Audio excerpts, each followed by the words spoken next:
Seluruh pesepak bola Maluku yang merumput di Liga 1 Indonesia berlaga di sebuah laga eksebisi di lapangan Matawaru, Tulehu. Mereka berlaga dalam pertandingan yang bertajuk Liga 1 di Matawaru. Pertandingan telah dimulai sejak hari kedua Lebaran atau sehari setelah Lebaran. Pertandingan eksebisi usai Idul Fitri ini sudah menjadi kebiasaan masyarakat kampung sepak bola Tulehu sejak 20 tahun terakhir.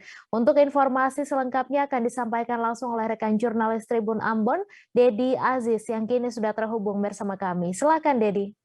Baik, terima kasih Mei dan Tribuners. Ya, memang kalau kita berbicara soal sepak bola di Maluku, tentunya kita melihat ke kampung sepak bola yang ada di Maluku, yakni Tulehu.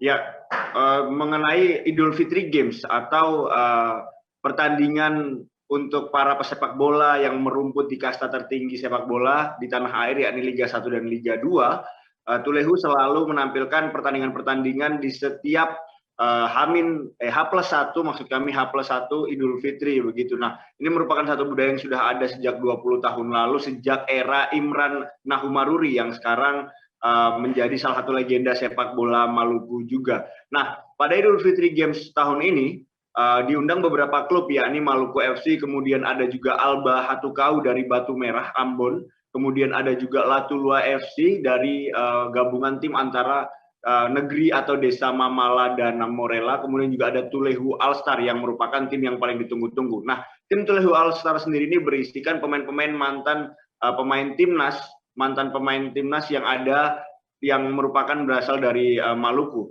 yakni ada Alwi Slamet, ada juga pemain-pemain lainnya begitu. Nah, uniknya di Idul Fitri Games tahun ini, yakni ada lelang jersey milik Alvin Tua Salamoni, pemain Maluku yang merumput bersama tim Rans Cilegon FC. Nah, lelang jersey yang milik Alvin ini dilelang dibuka dengan harga 2 juta rupiah. Nah, selain untuk ajang silaturahmi, kegiatan ini dilakukan juga untuk kegiatan sosial lainnya seperti sumbangan untuk masjid. Jadi setiap penonton yang datang akan dimintai sumbangan sukarela selama 4 hari terakhir, dan sumbangan sukarela itu akan disumbangkan seluruhnya untuk pembangunan masjid di negeri Tulehu. Begitu rekan Mei dan Tribuners. Baik, terima kasih Dedi Aziz atas laporan Anda. Selamat bertugas kembali. Terima kasih sudah nonton. Jangan lupa like, subscribe, dan share ya.